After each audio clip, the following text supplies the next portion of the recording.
Karibu mtazamaji kwa taarifa za michezo. Kenya imetangaza kikosi cha wachezaji 12 kwa ajili ya michuano ya 57 ya Magical Kenya Open, huku matumaini yakiwa makubwa ya kufanya vyema nyumbani. Kikosi hicho kitashiriki mashindano hayo makubwa ya DP World Tour yatakayowaleta pamoja wachezaji 144 kutoka zaidi ya mataifa 30. Michuano hiyo itaanza Februari 19 hadi Februari 22 katika uwanja wa gofu wa Karen.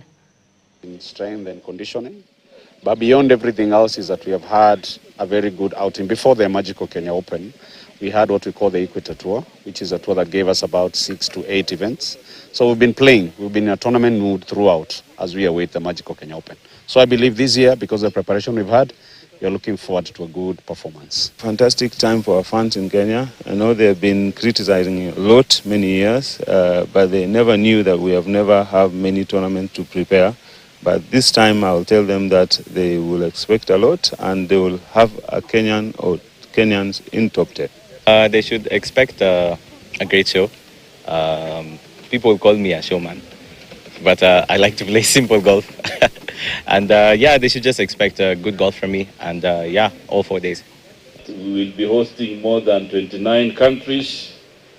These 29 countries will not only participate, but that will be an opportunity to also show them what Kenya is made of in terms of tourism and in terms of other opportunities that we can present.